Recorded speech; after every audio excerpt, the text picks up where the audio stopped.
ശ്രീനഗറിൽ നിന്ന് ബൽറാം നെടുങ്ങാടി കൂടി നമുക്കപ്പം ചേരുകയാണ്. എനിക്കൊന്ന് ബൽറാം പാമ്പൂറിലാണ്. അപ്പൊ ബൽറാം, യഥാർത്ഥത്തിൽ ഈ നമ്മൾ സെലക്ട് ചെയ്തിട്ടുള്ള ടാർഗറ്റുകളെല്ലാം തന്നെ തീവ്രവാദ കേന്ദ്രങ്ങൾ തന്നെയാണ് എന്ന് വ്യക്തമായിട്ടുണ്ട്. കൂടുതൽ വിവരങ്ങൾ എന്തൊക്കെയാണ് നമുക്ക് അവിടെ നിൽക്കുമ്പോൾ ലഭിക്കുന്നത്?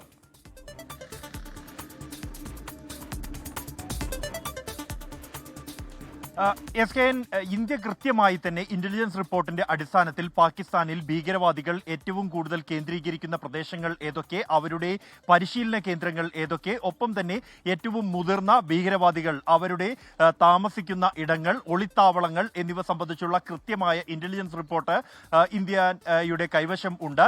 ഇതനുസരിച്ചാണ് 3 സേനാ വിഭാഗങ്ങളും സംയുക്തമായിക്കൊണ്ട് ഒരു ആക്രമണ പദ്ധതി തയ്യാറാക്കുന്നത്. അത് ഇന്റലിജൻസ് വിവരങ്ങൾ സ്ഥിരീകരിച്ച ശേഷം അവരുടെ വീടുകൾ കൃത്യമായി തിരിച്ചറിഞ്ഞ ശേഷം അവിടെ ഉപയോഗിക്കാൻ കഴിയുന്ന ആയുധങ്ങൾ ഏത് എന്നുള്ളതാണ് കണ്ടെത്തിയത്. അത് സ്കാൽപ് മിസൈലുകൾ, അതിന് ഏറ്റവും അനുയോജ്യമായ ആയുധങ്ങൾ എന്ന് തിരിച്ചറിയുകയും കൃത്യമായി ലക്ഷ്യം മാത്രം ഭേദിക്കാൻ കഴിയുന്ന സമീപ പ്രദേശത്തുള്ള ജനവാസ മേഖലകളെ ബാധിക്കാതെ കൃത്യമായ ലക്ഷ്യം, അവരുടെ വീട്ടുമേൽവിലാസം പോലും കൃത്യമായി കണ്ടെത്താൻ നമ്മുടെ രഹസ്യാന്വേഷണ ഏജൻസികൾക്ക് കഴിയുകയും അത് ലക്ഷ്യമാക്കി തന്നെ മിസൈൽ തൊടുക്കുകയും ചെയ്തു. അത് ഇന്ത്യൻ അതിർത്തിക്ക് ഉള്ളിൽ നിന്ന് തന്നെയാണ് ആ ഒരു മിസൈലുകൾ ഉപയോഗിച്ചത്. അതിന്റെ ഫലമാണ് ഭീകരവാദികൾക്ക് കനത്ത നാശം ഉണ്ടാക്കാൻ കഴിഞ്ഞിരിക്കുന്നു.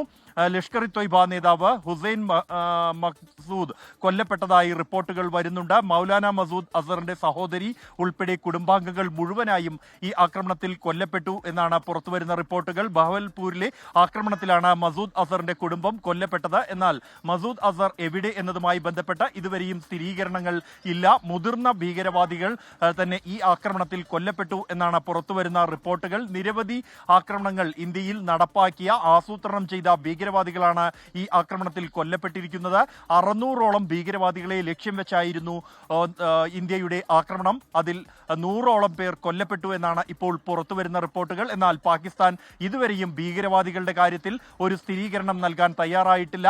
മരണസംഖ്യ 36 എന്നാണ് പാകിസ്ഥാൻ ഏറ്റവും ഒടുവിൽ വിവിധ അന്താരാഷ്ട്ര മാധ്യമങ്ങളോട് ഉൾപ്പെടെ പാകിസ്ഥാനിലെ നേതാക്കൾ പറയുന്നത്. അപ്പോഴും ഭീകരവാദികളുടെ പങ്ക്, ഭീകര താവളങ്ങളിലാണ് ആക്രമണം നടത്തിയത് എന്ന് ലോകത്തോട് തുറന്നു പറയാൻ പാകിസ്ഥാൻ തയ്യാറാകുന്നില്ല. അതേസമയം അതിർത്തിയിലെ പാക് പ്രകോപനം തുടരുകയാണ്. ഇന്ത്യയിലെ പ്രധാനമായും രജൌരി, പൂഞ്ച് മേഖലകളിലാണ് അതീവ രൂക്ഷമായ രീതിയിൽ ഈ ഒരു കനത്ത ഇന്ത്യയുടെ പ്രഹരത്തിന് മറുപടിയായിക്കൊണ്ട് രജൌരി, പൂഞ്ച് മേഖലയിലെ സാധാരണക്കാരെ, ജനവാസ മേഖലകൾ കേന്ദ്രീകരിച്ചുകൊണ്ടാണ് പാകിസ്ഥാൻ ഷെല്ലാക്രമണവും മോർട്ടാർ ആക്രമണവും നടത്തുന്നത്. അതിൽ 6 പേർ മരിച്ചു എന്നാണ് പുറത്തുവരുന്ന റിപ്പോർട്ടുകൾ. 34 പേർക്ക്, നാട്ടുകാർക്ക് പരിക്കേറ്റിട്ടുണ്ട്. ഇവരെ ആശുപത്രിയിലേക്ക് മാറ്റാനുള്ള നടപടികൾ ഇപ്പോൾ പുരോഗമിച്ചുകൊണ്ടിരിക്കുകയാണ്. ഈ പ്രദേശം എന്നുള്ളത് നിയന്ത്രണ രേഖയോട് ഏറെ ചേർന്ന് കിടക്കുന്ന പ്രദേശമാണ്. രജൌരിയിലെയും ഒപ്പം തന്നെ പൂഞ്ചിലെയും ജനവാസ മേഖലകൾ എന്നുള്ളത്, സ്കൂളുകൾ അടക്കമുള്ളവ ഈ മേഖലയിൽ ഉണ്ട്. അതോടൊപ്പം അത്തരത്തിൽ ജനവാസം കൂടുതലുള്ള, ജനങ്ങൾ തിങ്ങിപ്പാർക്കുന്ന മേഖലകൾ ലക്ഷ്യം വെച്ചാണ് പാകിസ്ഥാൻ മോർട്ടാറുകളും ഷെല്ലുകളും ഉപയോഗിച്ചിരിക്കുന്നത്. വലിയ തോതിലുള്ള ആഘാതം തന്നെ ഇത് ജനവാസ മേഖലയിൽ ഉണ്ടാക്കിയിരിക്കുന്നു. അതേസമയം പാക് സൈന്യത്തിന് ഇന്ത്യ തിരിച്ചടി നൽകിയിരിക്കുന്നു. ഇത്തരത്തിൽ ജനവാസ മേഖലയിൽ ആക്രമണം നടത്തിയ പൂഞ്ചിലും രജൌരിയിലും പാക് സൈന്യത്തെ ലക്ഷ്യം വെച്ചുകൊണ്ട് ഇന്ത്യ പ്രത്യാക്രമണം നടത്തിയിട്ടുണ്ട്. അതിന്റെ തുടർ ഫലങ്ങൾ എന്ത് എന്നതുമായി ബന്ധപ്പെട്ട് ഉള്ള വിവരങ്ങൾ അല്പസമയത്തിനകം ലഭ്യമാകും. എന്തായാലും ശക്തമായ തിരിച്ചടി തന്നെ ഇന്ത്യ പാകിസ്ഥാന് നൽകിയിരിക്കുകയാണ് അതിർത്തിയിലെ പ്രകോപനത്തിനും. Cabinet committee on security affairs യോഗം ഡൽഹിയിൽ തുടങ്ങിയിട്ടുണ്ട്. അതിൽ അജിത് ദോവലും national security adviser Ajit Doval പങ്കെടുക്കുന്നുണ്ട്. പ്രധാനമന്ത്രിയുടെ അധ്യക്ഷതയിലാണ് ആ യോഗം ചേരുന്നത്. അതിനുശേഷം മന്ത്രിസഭാ യോഗം, ഇന്ന് ക്യാബിനറ്റ് ചേരുന്നുണ്ട്.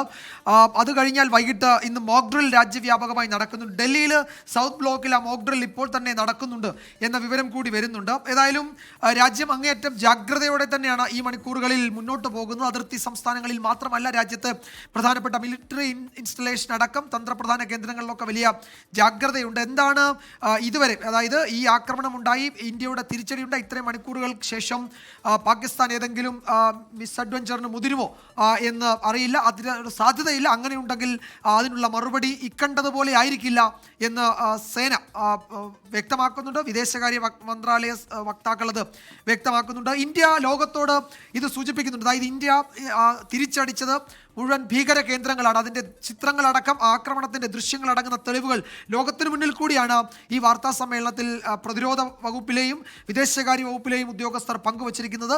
അതിൽ ഡേവിഡ് കോൾമാൻ ഹെഡ്ലിയും തഹാവൂർ റാണയും അജ്മൽ കസവും ഉൾപ്പെടെയുള്ളവർ എത്തുകയും അതിൽ പലരും പരിശീലനം നേടുകയും ചെയ്ത കേന്ദ്രമടക്കം ഇന്ത്യയിലേക്ക് ഭീകരവാദികളെ കയറ്റി അയക്കുന്ന ഭീകരവാദ ടെറർ നഴ്സറികൾ അടക്കം എങ്ങനെയാണ് ഇന്ത്യക്ക് ഭീഷണിയായിരിക്കുന്നത്, ലോകത്തിന് ഭീഷണിയായിരിക്കുന്നത് എന്ന് വ്യക്തമാക്കിക്കൊണ്ട് ആ കേന്ദ്രങ്ങൾ മാത്രം, ലാഹോറിനടുത്തുള്ള ഭീകരവാദ കേന്ദ്രങ്ങൾ, അതുപോലെ പാകിസ്ഥാന്റെ പ്രധാനപ്പെട്ട നഗരങ്ങളോട് ചേർന്നുള്ള ഭീകരവാദ കേന്ദ്രങ്ങൾ, സിവിലിയൻ കേന്ദ്രങ്ങളിൽ പ്രവർത്തിക്കുന്ന ഭീകരവാദ കേന്ദ്രങ്ങൾ, അതൊക്കെ കൃത്യമായി ആ കേന്ദ്രങ്ങൾ മാത്രമാണ് നമ്മളുടെ വളരെ കൃത്യതയാർന്ന ആക്രമണത്തിൽ തകർന്നിട്ടുള്ളത്. അവിടെയാണ് ഭീകരർക്കാണ് നാശനഷ്ടം ഉണ്ടായിരിക്കുന്നത്. പാകിസ്ഥാനിലെ സിവിലിയൻ സാധാരണക്കാർക്ക് ഒരു പ്രശ്നവും ഉണ്ടായിട്ടില്ല. അവിടെ മിലിറ്ററി ലക്ഷ്യങ്ങളൊന്നും ഇന്ത്യ ആക്രമിച്ചിട്ടില്ല. അത് വ്യക്തമാക്കിയിട്ടുണ്ട്. ഇനിയിപ്പോൾ അതിന് പാകിസ്ഥാൻ ഇത് ലോകത്തിന് മുന്നിൽ ഇന്ത്യ കൊടുക്കുന്ന ഒരു ദൃശ്യ തെളിവ് കൂടിയാണ്.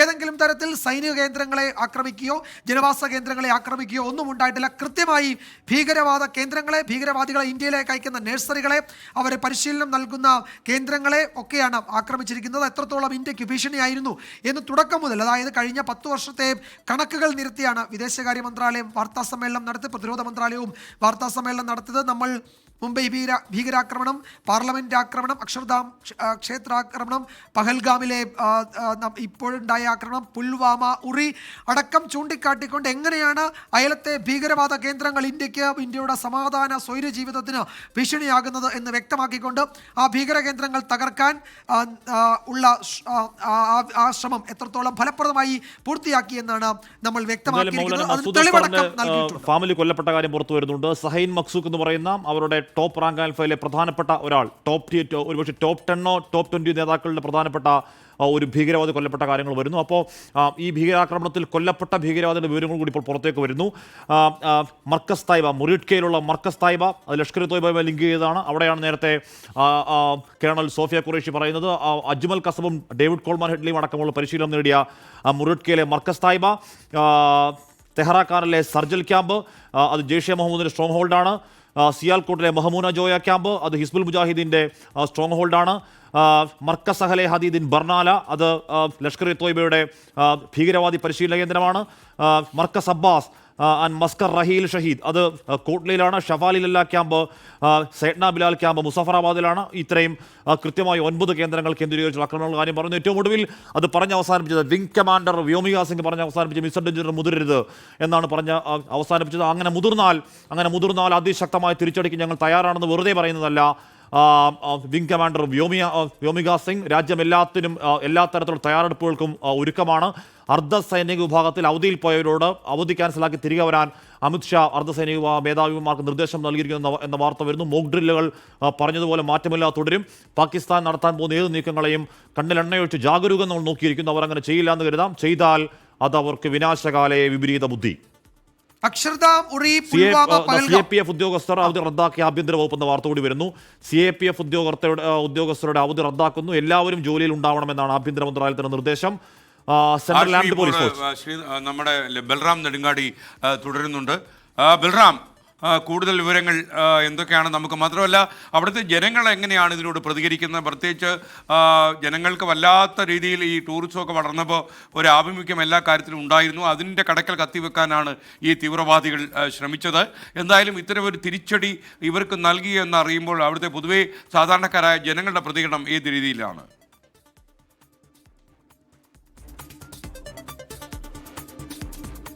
SKN ഈ പഹൽഗാം ഭീകരാക്രമണം ഇവിടുത്തെ ജനജീവിതത്തെ വലിയ തോതിൽ തന്നെ ബാധിച്ചിട്ടുണ്ട് എന്നുള്ളത് യാഥാർത്ഥ്യമാണ്. നേരത്തെ നമ്മൾ പല മേഖലകളിലും പെഹൽഗാമിലും ശ്രീനഗറിലും എല്ലാം തന്നെ ജനങ്ങളോട് സംസാരിക്കുമ്പോൾ അവരുടെ ജീവനോപാധി തന്നെ നശിപ്പിച്ചതാണ് ഈ ഭീകരാക്രമണം എന്നാണ് അവരുടെ പ്രതികരണമുണ്ടായത്. അതുകൊണ്ട് തന്നെ ഇതിന് പിന്നിൽ ആരായാലും ശക്തമായ നടപടി വേണം എന്ന ആവശ്യവും ഉന്നയിച്ചിരുന്നു.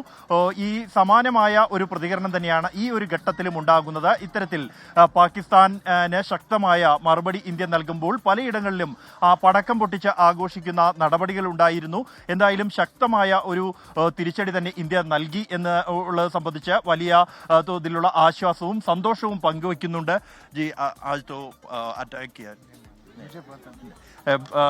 ഇദ്ദേഹം സംസാരിക്കാൻ തയ്യാറാകുന്നില്ല. പലപ്പോഴും ഈ പ്രദേശം എന്നുള്ളത് കുറച്ച് സെൻസിറ്റീവായ ഒരു പ്രദേശം കൂടിയാണ് ഈ മേഖല. അതുകൊണ്ട് തന്നെ ഇതുമായി ബന്ധപ്പെട്ട പ്രതികരണങ്ങൾക്ക് ഇവിടെ തയ്യാറാകുന്നില്ല. നേരത്തെയും ചില ആളുകളോട് നമ്മൾ സംസാരിച്ചിരുന്നു. അവരും കൂടുതൽ പ്രതികരിക്കാനില്ല, ഈ വിമാനം തകർന്നു വീണ സംഭവത്തിൽ പോലും പ്രതികരിക്കാനില്ല എന്നാണ് അറിയിച്ചത്. എന്തായാലും ഇത് പൊതുവെ ജമ്മു കശ്മീരിലെ ജനങ്ങളെ സംബന്ധിച്ചിടത്തോളം ഈ പാകിസ്ഥാനെതിരായ നടത്തിയിരിക്കുന്ന ഈ ആക്രമണം ഓപ്പറേഷൻ സിന്ദൂർ എന്നുള്ളത് വലിയ തോതിൽ ഒരു ആശ്വാസം നൽകുന്നതാണ്, സന്തോഷം നൽകുന്നതാണ് എന്ന് തന്നെയാണ് പ്രതികരിക്കുന്നത്. ഒപ്പം തന്നെ പാകിസ്ഥാൻ നടത്തുന്ന അതിർത്തി മേഖലകളിൽ ജനവാസ കേന്ദ്രങ്ങളിൽ നടത്തുന്ന ആക്രമണത്തെ ശക്തമായ ഭാഷയിൽ തന്നെ അപലപിക്കുന്നുണ്ട്. അതേസമയം ഇന്ത്യയുടെ കൃത്യമായ ലക്ഷ്യം വെച്ച് നടത്തിയ ആക്രമണം ഒട്ടേറെ പാക് ഭീകരർ, ലഷ്കർ ഇ തൊയ്ബ ഭീകരർ കൊല്ലപ്പെട്ടതായുള്ള റിപ്പോർട്ടുകൾ പുറത്തുവരുന്നുണ്ട്. ലഷ്കർ ഇ തൊയ്ബയുടെ വക്കസ് ഹസൻ എന്നീ 2 പേർ കൊല്ലപ്പെട്ടതായുള്ള റിപ്പോർട്ടുകൾ സ്ഥിരീകരണം പുറത്തു വന്നിരിക്കുന്നു. സമാനമായി തന്നെ ലഷ്കർ ഇ തൊയ്ബയുടെ മുതിർന്ന നേതാക്കളിൽ ഒരാളായ മുദ്ദസീർ കൊല്ലപ്പെട്ടിരിക്കുന്നു എന്നുള്ളതാണ് പുറത്തു വരുന്ന റിപ്പോർട്ട്.